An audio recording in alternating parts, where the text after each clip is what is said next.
good, my anime faithful? What is good, yo? I do apologize for the Attack on Titan gameplay, but I was thinking I wanted to switch, but I couldn't figure out what I would want to switch to, so I just stuck with it for this one. But our story of these kids, man, holy crap, is a lot darker than I first anticipated, especially with how much information we get about the spider guy's parents and just how humans pretty much are selfish, greedy creatures that we already knew that, you know? So now we have even more reason to understand what they're willing to do if it comes down to being in a better position for themselves, right? Like, if they can have stuff that they want, they're going to sacrifice and do anything they possibly can, even if that means lying to a young kid who, just literally wants to see his parents and pretty much just finding any and every way to jumble up his mind so he almost feels guilty for asking about right?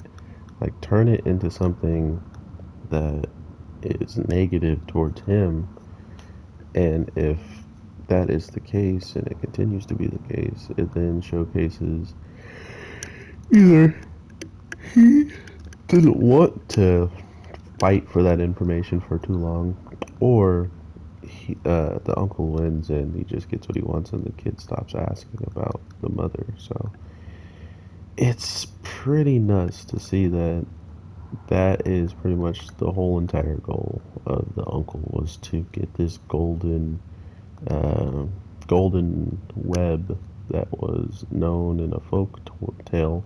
I was going to say toll, folk tale that, just by having this string, just by even possessing it, the person lived happily ever after and was rich.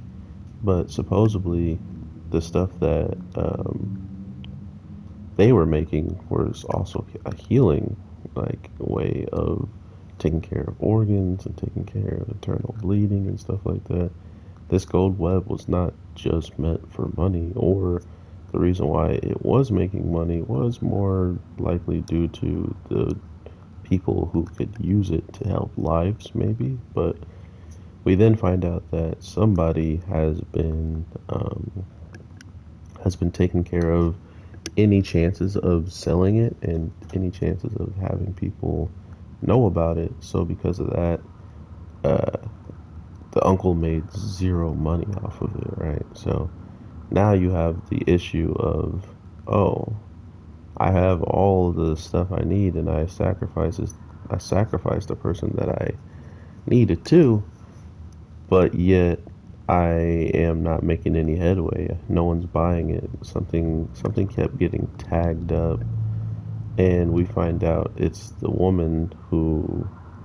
It makes a lot more sense why the guy who can turn into the teacher or whatever, the parent of these orphans, he gave us a weird way of being like, yeah, I'm just gonna send this kid over to her, and it didn't make sense that uh, he sent him there, knowing that she would do this. It was pretty much just a test to see if she would do it, right? Like, will you go against me and try to hurt this boy that I just put in your care? Is pretty much what that seemingly was.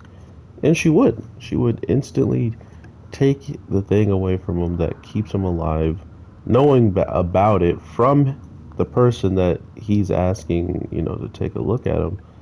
And she went straight for it and was gonna ditch the body, cut the head off, leave it in a suitcase so it couldn't grow back. Like, she had multiple upon multiple plans of how to handle a situation where she could end up with that necklace that he has. So it's pretty crazy to see what these demons and humans alike are willing to do just for their own goals, especially when she was saying that the reason why she was doing it was so monsters don't have to worry about their thirst and they can pretty much not need humans around anymore, right? Like you could just kill off humans if they're useless. You don't need to eat them anymore because your thirst is quenched.